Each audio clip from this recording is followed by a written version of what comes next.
So for the carrot muffin problem, you've got the details here. We're going to go ahead and we're going to let x equal the number of muffins. Just the number of muffins. All right, and the cost to make X number of muffins would be the $120 per day plus $1.40, 1.4 times the number of muffins that we make.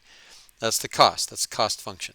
All right, so the cost function up here somewhere 120, and then when X is equal to 0, if we don't make any muffins, it still costs us $120 per day to run that oven. But then the cost function would look something like that. So the cost would increase as we make more muffins. So x equals the number of muffins.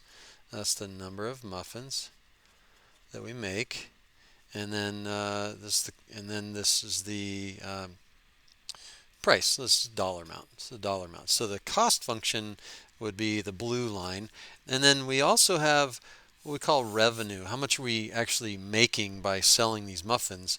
Well, the revenue function, so we have R of X, let's say revenue. Revenue is how much money you bring in.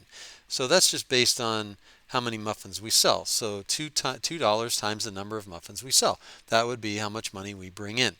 And the revenue function, we'll draw that in a different color. The revenue function would be if x is equal to 0, if we don't sell any, we don't make any money. So the number of muffins and the amount of money, that's 0. And then the slope of this line is 2, where the slope of the other line is 1.4. That's why clearly we're selling them for more than it costs us to make them per muffin. And we just want to figure out, what is that break-even point? How many muffins do we have to sell in order to break even?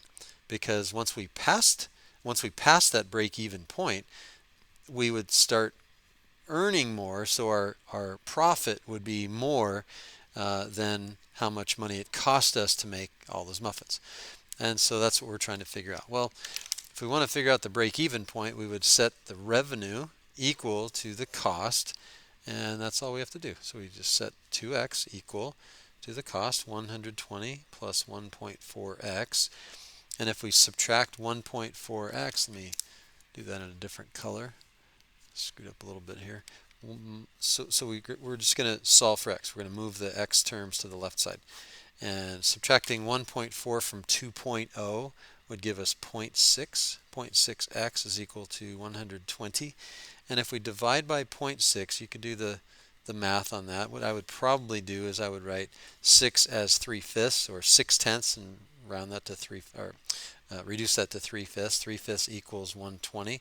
And then I would multiply both sides by 5/3 if I was doing this without a calculator, or maybe just don't want to deal with decimals. We could do it that way, and we would get x equals, and 3 goes into 120 40 times, and we'd get x equals 200.